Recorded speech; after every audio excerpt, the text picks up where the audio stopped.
For those of you who have ever stepped foot on the rowing machine, you know that the 2K is the gold standard distance. Whether you thrive at it or whether you despise that distance, it is definitely something you have probably approached. Well, today we are amazed and so lucky to have the most recent women's 2K world record holder here with us, Brooke Mooney. Now, I want to give a brief background on Brooke. Brooke is a current U.S. national team member. She rowed for the University of Washington, 2018 Pac-12 Athlete of the Year, CRCA All-American First Team, as well as academic honorable mention. Just an incredible human being and athlete. So, Brooke, welcome. You are the first interview for the Dark Horse channel ever. Thank you for being here and just jumping on to be the first guest. Thank you for having me. You are now the holder of the women's 2K world record on the Concept 2. How does it feel? It's kind of crazy. I mean, in some ways, it doesn't even feel like I mean, yes, I know I have the current world record and it's amazing, but at the same time, it doesn't feel like it because I think I'm trying to be so used to testing and just doing a test and it is what it is and then moving forward, whether it be good or bad. So I had this test, it was really good, just trying to move forward and moving forward with training. So I feel like it hasn't really fully set in as it would if it was I was setting up to do this. It was just we were testing, did this, all right, now we're back to training. Almost like you've had so much of this level of stimulus before that the success of it isn't quite as celebratable as if it were once a year kind of thing where you hit that mark and you got to succeed because of it. Yeah, I think it's because we're training at this level all year long, and obviously we're not hitting world records all year long, but I guess at the end of the day is the goal is to be able to set a world record on the water, and so we're training at that and with that in mind all the time. So to be able to set one on the land is huge and doesn't come very often, but it's kind of what we're training to do. You are a rower, an on-water rower. So what does an indoor world record mean to you as a rower on the water? Does it still hold the same level of significance? I definitely see it and think, okay, this is really good. I think it's good fitness, good power, good strength, but now I have to make sure I can translate it onto water, and that's improving blade work and technique and boat moving skill. And that is what I've mostly been working on. I'm tall and strong, and it doesn't mean it's always an easy time to get into a boat, a pair, anything, a single, which we've done a lot of this year, and just row away, hitting splits and rowing amazing. It takes some time, and that's where I focus most of my energy, is how to make the improvements there when the erg is okay, I have this, keep on improving on that, but really focus on the water. So you are, if we're speaking to the spectrum or the lifespan of a rower, you're still relatively new to the sport, is that right? I only started rowing full time my senior year in high school, and then rowed at Washington, and I've been out of Washington for 3 years, almost 3 years coming up. Set the scene for us. We all have our eyes closed. You are painting the picture of what test day looked like for you. What was that? So I'm going to back it up a little bit before test day, actually. Okay. It was, I think 4 or 5 days before we were told, we were given our schedule for that week, and we were told, all right, this is the day you have your 2K. We knew we were having a 2K. We knew it was coming up. And people were getting nervous, as anyone would when a big test comes around. But once I saw it on the schedule, I was oh my gosh, it's happening. We're having this 2K. It's not just in the future anymore. We are going to do this. And that's when the nerves and being excited and being anxious all set in. And so then fast forward a couple days, battling the nerves all the entire time, on the water, off the water, while I was sleeping, absolutely all the time. Is test day, and we had a little bit of a later start to try to mimic a race start. Say most finals would be later in the day, not 7 o'clock in the morning. Right. So a little bit later start. So you get up. That means you have to think about a meal. You have to think about what you're doing with your body beforehand. You've got a little bit of wait time where you get to think about it even more. Yeah, exactly. Yeah. So I was in the first wave, which was prime. If I was in the second wave, it would have been a lot longer waiting around. But you wake up, make your oatmeal, you sit down, and your coffee. You can't forget your coffee. Sit down to try to like eat your oatmeal, drink your coffee, and make sure you're drinking the water too to like start getting hydrated again. And it's just like one spoonful at a time, trying to get the oatmeal down. Like just anything to get the oatmeal down. And I know it's just like I know it's gonna settle fine. Like I'm not like worried about throwing it up. Like today, I was like, or not today, the day we did it, I wasn't worried about throwing it up. Like I had enough time from when I ate to when I was starting the piece that like I was confident that it was gonna settle down. I just needed to eat it in order to make it settle down. So got through all of that, and then where we were training, you have to walk down to the boathouse. You put in some tunes, walking down to the boathouse. And then everyone's kind of like, everyone gets down there and you're like putting down ergs, stretching a little bit. Tensions are definitely high. People are just like starting to sweat a little bit. They know what's coming. Now, are you talking to your teammates at this point? Are you like hood on, like headphones on, nobody communicate me with me mode? How's that? It depends. Like everyone on the team is different. Some people are hood up, some people are chatting. I was like kind of in the middle. I was like, I wanted to chat because for me, like it's just like it gets me distracted, like think about something else. But then I was also like, okay, put in some music that will like calm. Like I didn't need like the hype up music. Like I was gonna get that. I just need like the mellow, like chill out, start stretching, like all of that. Lo-fi beats kind of stuff. Yeah. So we do like you do like your warm up and all of that, and you hop on the erg to start your erg warm up, and like everyone's just like that's when you like start getting excited. Like okay, you're finally on the erg, you're doing some power strokes, you're like feeling this, you're like okay, I can do this. I just gotta like relax. I've been trained to do this. Like not necessarily the world record. Like I knew the split going into this piece. Like I definitely knew what the world record split was, but I didn't go into it being like, okay. It wasn't a surprise when you're like, oh, I passed it. You knew what that target point was. Yes, absolutely. Like I knew what the target was, and like I've been like thinking about it for months. And but I was like, so okay, there was potential on the horizon for you. You're like, I think that's within reach. Yes, like I definitely thought it was within reach, and like I talked to a few like teammates, and I was like just like trying to like talk to them about it because it's like ones that like had a lot of experience and like know me as like an athlete. And they're like yeah, we both were like yes, like I can do this at some point. I don't know when it is, and like I honestly didn't think it was gonna be a week and a half ago. But so I tried to like separate myself from that number going into this piece and just like start where I wanted to start, and then like first 500 get the split down with the good start, then hold it, trying to like hold the split as low as possible through the 1K, and then see where I ended up. I was actually going slower into the 1K than I had hoped for. I was hoping to be going like 137s, 136s, and instead I was like 137s with an occasional 138. But then like partway through it, I was like, I honestly don't know what came over me. And like, it's not that I blacked out. Like it's not that I don't remember, but I just like, I don't know what happened. And then all of a sudden, like my projected like finish time was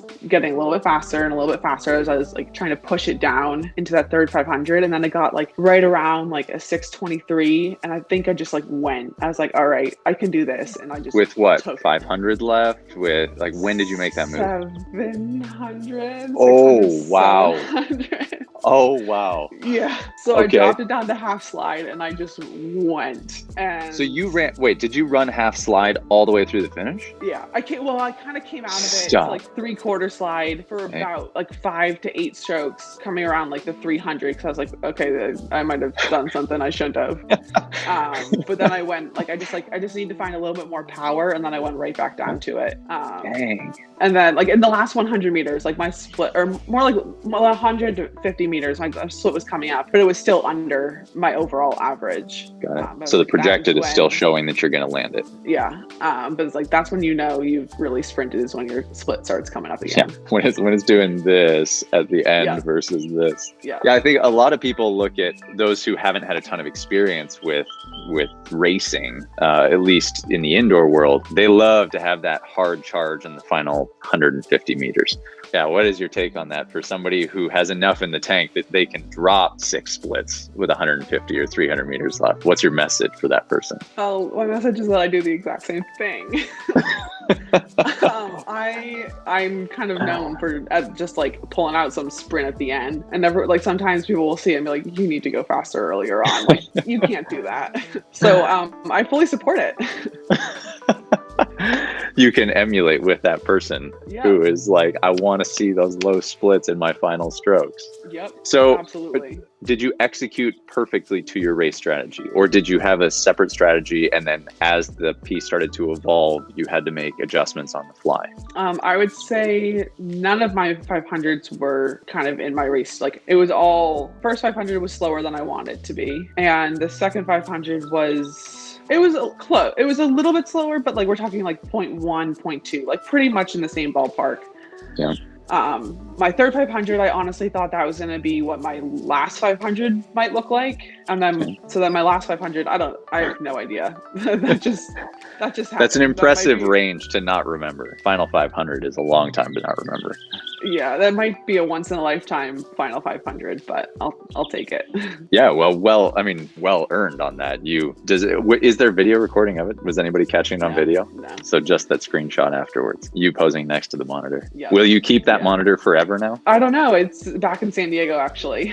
Let's talk pre-race meal. What does pre-race nutrition look like for you? Do you have a unique nutrition plan? What does that look like for you? I think what I eat is probably pretty similar to most people on the team. And like, I eat almost the same thing, race day, practice day. Like, I eat a bowl of oatmeal, toss in some sort of protein powder or some like collagen protein powder, pretty big scoop of peanut butter, and a banana. If I don't have banana, I'll like toss in other fruit, but I prefer banana. And then on race day, there's a cup of coffee and then some water. I try to keep it simple. Like, I've been doing the same breakfast for years now. And then I just like adjust the amounts based on like our workout or the intensity of our workout. What was your time and your split? My time was a 6:21.1 and the split is a 1:35.2. Will you ever forget those numbers? What was the record before? 6:22.8, I think, and a 1:35.7. So you didn't even break it by like a small margin. That's a pretty wide margin when we're at that level. Yeah, it's about a split and a half.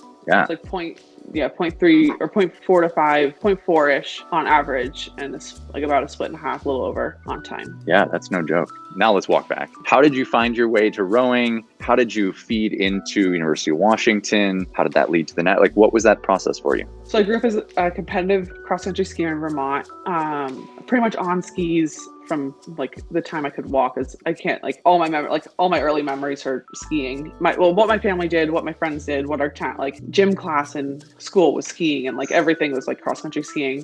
So skied all through childhood, while also playing other sports like swam, soccer, tennis, like multi-sport athlete. Participated in anything we could. And then skied through, ended up going to ski academy, Stratton Mountain School. Started that in 8th grade, and then skied through 11th grade. And at that point, I was like, kind of like, I wasn't really feeling it. I didn't want to ski in college. So like, I was like, all right, if I don't want to ski in college, and I'm not like loving it to attend like an intensive ski school, like I should kind of figure out something else, like find my next step, like figure out where do I want to take this from here? Where can I use my talents elsewhere? Exactly. And so one of the ski coaches I knew recommended that I try rowing, because I'm a tall, strong girl, and they're like, oh, like you have a great body for rowing, like you should definitely give it a try. And she was a ski coach up in Craftsbury. So I went to I went to a learn to row like sculling camp in the summer at Craftsbury Outdoor Center. Mm-hmm. And that was like somewhere in I think the early high school years. I don't remember the exact year. And then I transferred for my senior year of high school to a school, Vermont Academy, and they have a rowing team. It was like definitely like a young rowing team starting to like get it going, but they had like a good program, enough for like women's and men's teams. So I went there. So you were a newer athlete with a newer program when you started. Yeah, I mean, it's been like, it was definitely a couple years old, but still like it's not like one of those like, oh, we've been around for like 10, 15 years. Just getting their feet underneath them still at that point. Yeah, exactly. exactly.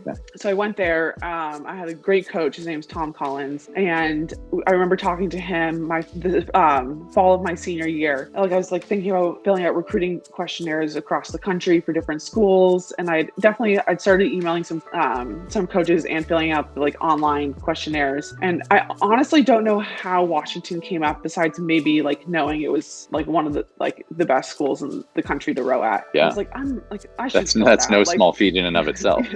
Like I shouldn't fill it out. Like it's such a good school. Like I've been rowing for like a second. Like there's no point. And he's like, no, like you should definitely fill out like reach schools. Like it's important to like ones that you're like reaching for, and like maybe they wouldn't happen, but like you might as well try to like ones that like, all right, I really like this school and I want to row there if I get into the school. Like, oh, you would need like all of it. That's a great, I mean, not just talking about schools, but like that's a great vision. Maybe there's a window of opportunity that you don't see that lands you in a place and it changes the entire trajectory of your life, right? Right. In this case, it did.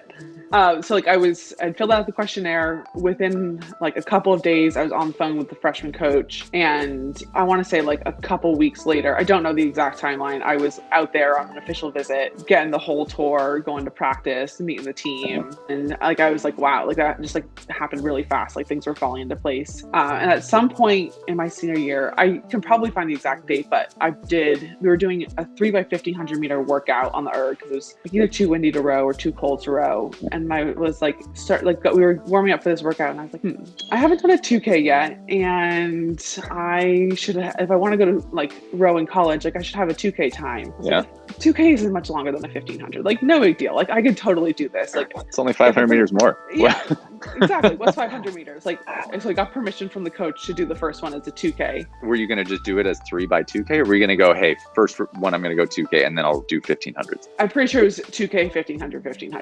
Yeah. I was not going to, I definitely wasn't doing 3x2K. So I like just like sat down and did it. Like, I didn't know any better. Now I definitely do.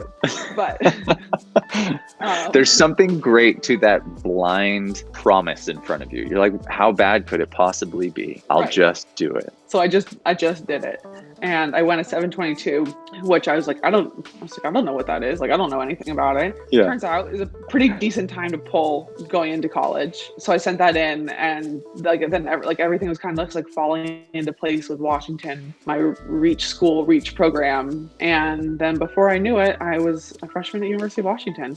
That's amazing. That's pretty much how I got into rowing. And so I then rowed there all 4 years. Most of my success came from freshman year, junior year, and senior year. Sophomore year, I was like bumping around from port to starboard, and we were transitioning between coaches. Didn't have a great year, but definitely like it helped me to like, I think like find myself and like find like some more like drive in rowing, which then I could end up putting to use junior and senior years. Like I'm not like, I don't look back and be like, oh my gosh, like sophomore year. It's like, no, like it was a learning year almost. Yeah, it was a learning year, and I like really valued it. It was like I definitely learned a lot. Cool. So then junior, senior year came, had good success. We had a new coach, Yaz Farouk, and she, without her, I probably wouldn't have known what the national team was. Like I didn't know how to get onto this team. I didn't know really anything about it. I just knew I knew about like U23s in the summer, and like you fill out forms for that, and like then like a lot of U23s then get pulled up after they're not eligible in U23s. Like that's kind of like the feeder into the national team. But I never did U23s. I got an email my senior year from the national team coach being like, we would like you to come see if you'd want to be a part of this team. We'd really like it, kind of thing. And they extended the invite. Yeah. Wow.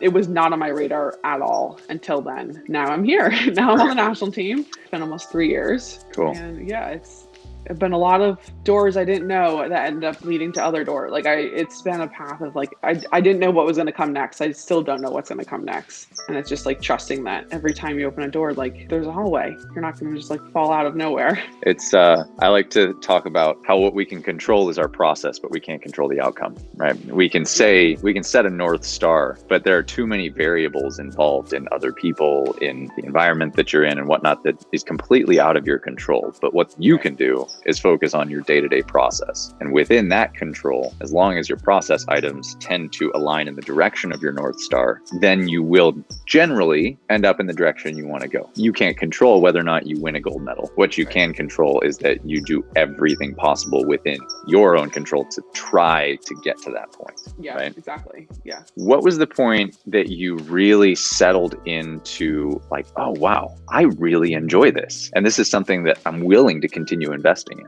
I think there's like a few moments and like rows at University of Washington that started like really having confidence in myself. And I remember one of them, I was stroking a straight four and like a couple of girls behind me it was my junior year and they were seniors. And like, I looked up to them and I thought they were like the best things like on the team. And I was like, oh my gosh, like, I can't believe like I'm stroking a boat and they're behind me. And I think I gained so much confidence in myself doing that. And I was like, no, like I am stroking this boat. Like I'm doing this. Like I can, like, this is my rhythm. This is my stroke. And I feel like it was rows like those. I was like, yeah, like I can do this. Like I can be the athlete on and off the water. I mean, very different at a university versus the national team where it's the best from every single school. But in that moment on that team, I was like, yes, I don't have to be just a big erg. Like I can stroke. Like I can do this. So it was pretty exciting to feel and then to have like be noticed with that because like other athletes were like, you did a really good job, or like Haz was like, yeah, which is big. Like, that was amazing. Getting like the stamp of approval from your peers is important, especially in a boat, right? When everybody has to gel. Yeah. And so them telling you, hey, that was not bad. You're like, yeah. And it's not like you're not like looking for it and just as like build off of that, and then you're like everyone's like it's like an eye opener for like everyone. If I might pull you into the indoor world a little bit, because I know a lot of your day to day is your brain's probably on the water. At least that's where like when we talk about the North Star, that's probably the North Star, I imagine, for you. If I can draw you into the indoor world, what is your relationship with the erg? Because that it's different for everybody. I mean, I can, speaking from a rower's perspective, I know how I felt about it. What's your relationship with the erg? Has it changed? How does it work for you? Definitely when I started University of Washington, even like through probably my senior year, like I did not like the erg. Like, yeah, I could pull some decent numbers, but I was like, I hated it. Like every single erg test we did, I was like, oh my gosh, we have to do another erg test. Like, I can't believe this. Like, I mean, hate is a strong word. Sure. The erg and I were not friends. But then like coming to the national team, it's like, you kind of just have to like embrace the fact that like, this is a huge part of the training aspect. And like, you're going to be spending a lot of minutes on the erg and like, you're going to be doing a lot of hard workouts on it and test pieces. And it was just like kind of coming to terms that like, all right, this is a big part of my life right now. I just need to like be one with it whenever I can. And one of my first conversations, like one-on-one meetings with Tom and Laurel, the national team coaches, was actually while I was still in college. I had come down to winter camp with 3 other girls, and we were kind of like doing like a weekend with the national team, just like seeing what, like, just like rowing with them and like touring, like, how is this all going to flow? Yeah. And then the coaches would like be able to kind of watch us row for the first time, like in front of them, and like coach us and stuff. And I had a conversation with them pretty much as I was leaving, and they were asking me about winter training and like what I do at home, like over breaks. And I was like, I still like a cross country ski because I feel like I can really benefit from it. And I grew up like skiing, so I'm like, I have a good background in it. And like my parents live near like a ski place, and they're like, well, you might need to buy an erg. And I was like, all right, guess I'm buying an erg. So I didn't know I was going to own an erg until that conversation. So like once you're like buying an erg, you're like, okay, I need to like be at peace with this erg. Like I just need to like know it's going to be there for me. And now some days I'm like, okay, I just want to sit down the erg and just row it out. Like I feel like I need to like turn my brain off and just row. It doesn't happen very often.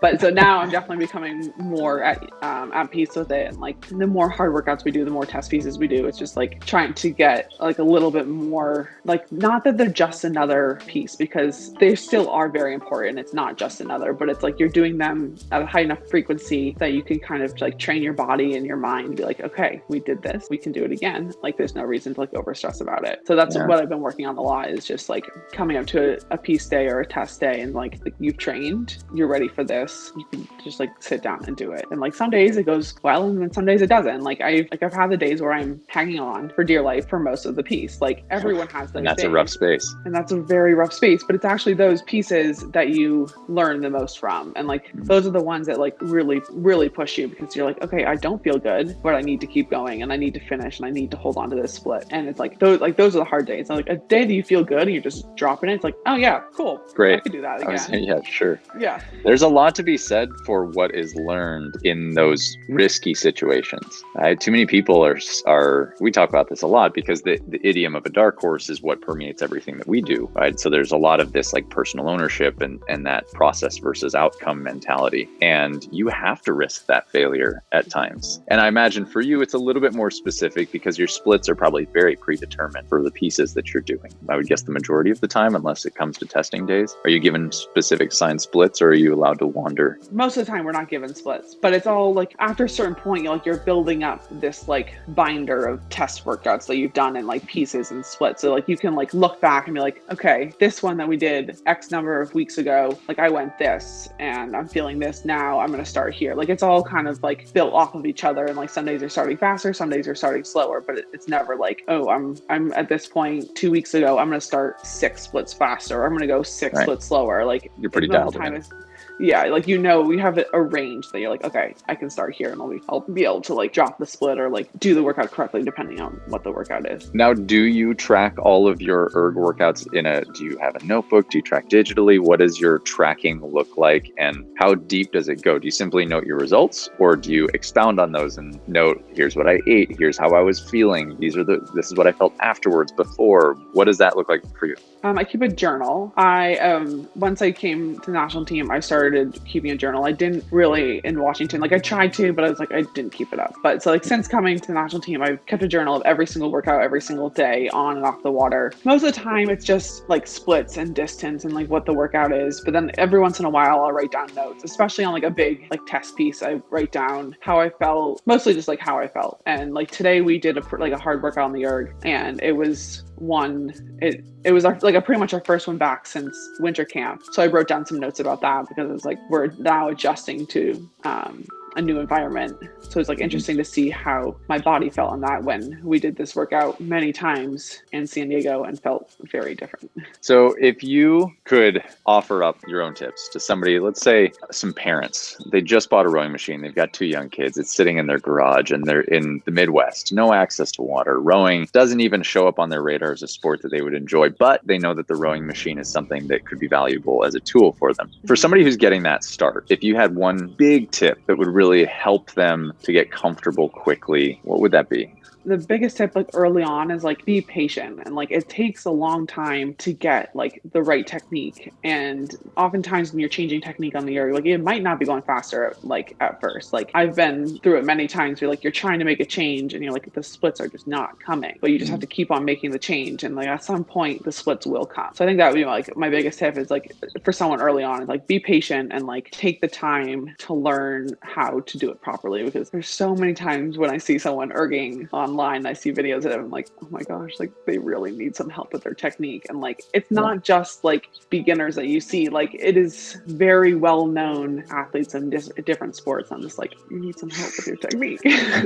And patience really is key. And that's something that, you know, when I started this channel, it was because I was trying to teach people without being in front of them. And that's inherently challenging to learn, figure out how do you coach somebody on a complex movement that's not natural when you can't sit there and put your hands on and show. And that there's this urgency to want to perform well on the machine versus stepping back, being patient, taking the time to lay the foundation first so that you can exceed beyond what your ceiling would have been prior to that. And often mechanics can help to free up that ceiling so that you can move beyond it, but it's not fun to step back and see your splits drop or go slower than you were before. Yeah. And oftentimes it doesn't even feel good. You're like, this is so weird. Like, why am I doing this? But yeah, your body gets used to it. You do more minutes and like doing it the right way. And it does happen. Like you can make a change on the erg and then end up going faster. What is your least favorite erg workout? a 6Ks are really hard, and like, but then like you have some days you're like, oh, like that was good, like you just like feel good. But I feel like more often than not, I've had 6Ks I'm just like, oh my gosh, that was something I don't want to experience. That was devastating. Again. But then also like there's the like I remember over the winter once we did like, this is a workout I did at Washington quite a few times, like I think it was like a 5 by 8 minute workout with, I want to say like 4 minutes rest, like 4 minutes of rest. So you're like, okay, like that's a good amount of rest, like I can, more rest doesn't always equal a better feeling workout. Exactly, yes. So I was like okay, you start like a little bit above 6K split, and then you like work it down, you have a couple at 6K, and then you go a little bit faster. Last time I did this workout, it was starting slower than 6K and going down by 0.1 splits each time. Actually, one of them I went down by, or had 1 meter more. Like it was that's razor's edge right there. Yeah. And I was like, because I went into it thinking, okay, was it 4 or 5 by 8 minutes with a solid amount of rest? Like, I got this. The rest was deceptive. That's a pretty good one. It's 40 minutes. And that, like, at Washington, this was all about getting 40 minutes of work. Did some... accumulated one way or another. Yeah. That was a good benchmark to hit. I like that. That's a good foundation for programming in general. Like if you can accumulate whatever the workout makeup is, if you can get to 40 minutes of work time, I like that as like a, especially for people who are maybe programming for themselves, they're making up their own workouts, trying to figure out, well, how many intervals do I put in? How do I schedule this with my rest period? That's an interesting way of perceiving it, is to say like, not all the time, obviously, here's a relative benchmark that I can use. How many rounds do I have? What's my distance or time? How much rest time do I have? And do I get close to that like 40-minute window on that? Because then you can have fun with how you break it up. Then maybe at some point, instead of doing a 40-minute, you do 30 minutes straight, because those are really fun. You like 30-minute time trials? Yeah, I feel like we do 30 minutes at like low rate is like the standard across rowing all over the world. Those can be a lot of fun. They can also be very challenging, but it's like, it's nice to like, the rate is taken care of. So you're like, all right, well, I don't have to worry about it. I'm just gonna like start and just bring it down and just see how much I can bring it down. The mentality that goes into rowing workouts is kind of something to behold, I would say. Like having had the background of Nordic skiing and comparing that to rowing, like how do you put them in two different buckets? How do those feel to you as two different sports? The training aspects of them are actually pretty similar. The ski coach I had in high school is a very well-known ski coach. He's one of the best in the US. And like, he trained us really well. And like, we understood what getting each zone, like heart rate zone is. And like, we understood what it meant to like hurt in a workout. And like, as a skier, you do a lot of like uphill interval pieces, whether that be running or skiing. Those teach you the pain cave. You learn how to be in pain when you're doing multiple uphill intervals. Hills are they are a character builder, I would say. It's a good way of putting it. Your character is really how you perform in the moment, not the words that you use to speak about how good you are. Something along those lines, right? It's how you perform when the heat is on. It's my freshman year, and we were doing a 1 minute on, 1 minute off, and we were out in like the boat bays. It was just like our like freshman class, and we were, I don't know what rate, it was probably like a rate pyramid. We were getting towards the end, and we had a few left, like not a lot, but like definitely like you're starting to struggle at this point. And our coach yelled, if Brooke Mooney can hit this split, we're all done. And like going into one of the last pieces, and like I can't remember what happened, but I just remember him yelling like, if Brooke Mooney hits this, the workout's over. And so, but you don't remember if you were able to accomplish it or not? I don't. Like, I want to say I did, but I can't. Like, I don't know. I don't even remember what the split was. I'm sure. Yeah, careful, because if you say that, and one of your old teammates definitely is going to remember that and be like, no, you didn't. Yeah, I'll have to ask around to see like what they remember. What does your cross training look like, by the way? What does training when you're not on the water, not on the erg, look like for you currently on the national team? What do you guys engage in? Do you engage in anything outside of ergs and water?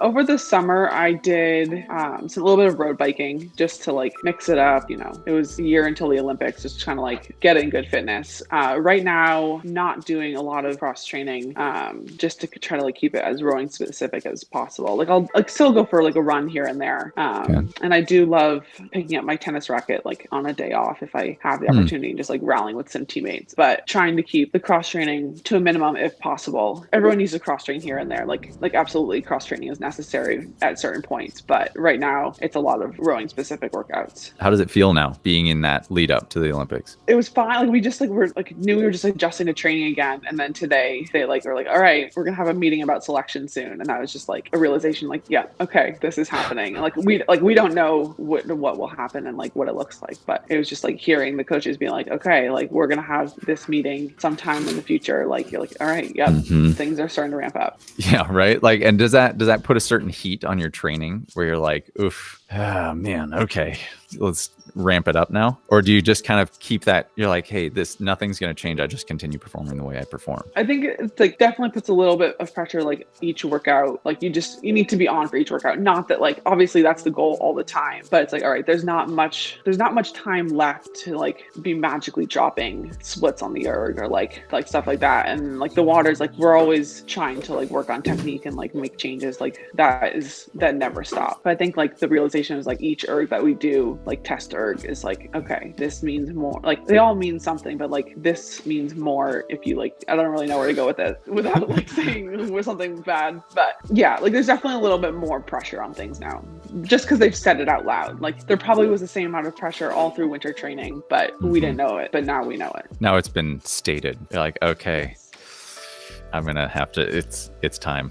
If you think back into your experiences thus far, which you're racking up a pretty decent number of experiences through this whole process with the schools, the races, everything that you've accomplished. If you think about that mentality of what it means to be a dark horse, somebody who is an underdog who succeeds despite what may be expected of them, tie that to kind of where things went with this most recent 2K test. If you had a message, what would it be? I would say to like, don't be afraid to take a risk. And that can be in a variety of different ways and a variety of different workouts. But it, like, especially when it comes to erging, it's like, don't be afraid to like go for those numbers that you think are too fast and like you don't think you're going to be able to hit, because at some point you will hit them and like you'll surprise yourself. And like I definitely did. And I didn't do this test without a risk. Like there was definitely risk involved. So yeah, I would say going half slide with 700 left is you're definitely swinging for the fences at that point. Yeah. So I definitely would say don't be afraid to take a risk and like trust yourself and trust your training that like the risk you'll get a reward from the risk. And do you have a personal philosophy that you feel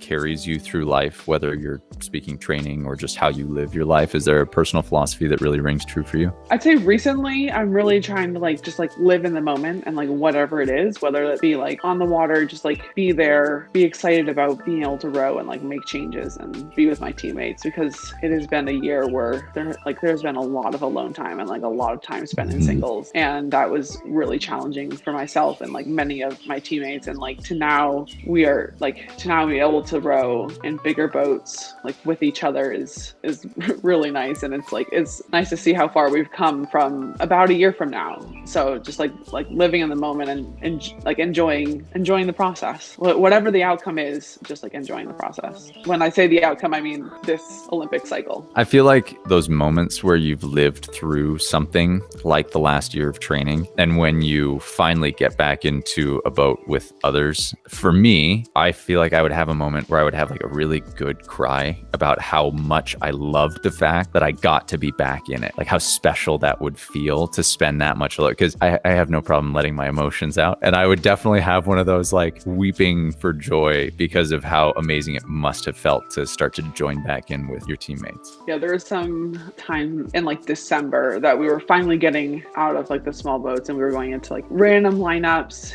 like 4s and an 8 based on like our pods and like who was in our pods. It was just like that. And we're like, oh my gosh, like this is what we've stuck around for. Like we're finally out of the single and like we can row together and like we're going faster than a 220. Like this is amazing. Oh, that's what speed feels like. I forgot about that. I don't even know if my blade's in the water because we're moving so much faster than I used to in my single, but this is amazing. as a younger athlete, and I think I wish I could be a better advocate for youth rowing or juniors rowing in the US. I just haven't had that kind of an impact yet. I'm a huge advocate for young athletes finding rowing as one of many sports. I'm a huge fan of multi-sport athletes. I think it's one of the best ways that you can develop for youth is to just do everything that you can and that you want to and that interests you. Because then you don't risk that same burnout level, right? Because you have varied interests. But if you had a message for juniors rowers, boys and girls, men and women, however you want to classify them, what would your message to young rowers now that maybe are in the place that you were? They're in another sport and maybe they're just feeling that like, I'm not sure if I'm where I'm supposed to be. And maybe they hear about this. What would you tell them? That's a good question. I would probably say... This is heavy. It's heavy because you could inspire an entire generation here. I know. Like I was hardly in like the junior rowing time. Like I don't even know what like the whole junior national team, like all that stuff. Like I don't know what any of that is. Like didn't experience any of it. But there's also a lot of athletes that will never that don't experience the national team at any of the levels. But say like a junior rowers, don't be afraid to do like what you want to do. I personally felt like I didn't want to ski anymore. So like I went against the grain and like I found what I wanted to do, and like it has led me to where I am now. And like I feel like don't be afraid to like do something that like maybe all your friends aren't doing, but like it's something you really want to do. Like do it for yourself because you never know where it could lead. Follow your heart. Pretty much. Yeah. Be willing to just do what everybody else isn't doing. Like often when everybody's going in this direction can often be beneficial to you one way or another. You may not understand why in the moment. Okay, well, Brooke, thank you so much for taking the time to sit down and chat with me today. Like this has been an absolute pleasure. And to those of you that are listening to this, first, Brooke, from those of us that are out here, what you've accomplished is truly incredible. Where can people find you? How can they connect with you? The best way to find me is probably on Instagram. My handle is Mooney Brooke. That's the best way. I try to respond to people that have reached out and like felt like they've got like connected with me. Don't be afraid to send a message if you need some advice or tips about erging or rowing. Try to give you a good tip. And do you have a lasting message anything final that we haven't touched on that you'd love to leave everybody with? Make sure you're having fun with what you're doing. There's no point in going through it if you're not. Like if you're not having fun, you're not enjoying it. Like, make sure you're enjoying what you're doing in the sport of rowing. It's too hard to not enjoy it. That's an excellent point. It's too hard to not enjoy it. If you're not having a good time, you're probably not in the right place. Make sure that you enjoy your training. Well, that's a wonderful way to close this out. And so for all of you that have watched this, hopefully you enjoyed this interview. This is the first for me on the Dark Horse channel here, and I'd love to be doing more of these. So if you haven't already, make sure that you hit that subscribe button and the bell next to it so you get alerted when we come out with new videos. And in the meantime, leave your thoughts in the comments below. I'd love to hear, and I'm sure Brooke would love to read your messages, your encouragement, what you think of what she's accomplished. We'd love to hear it all. Drop it in the comments below.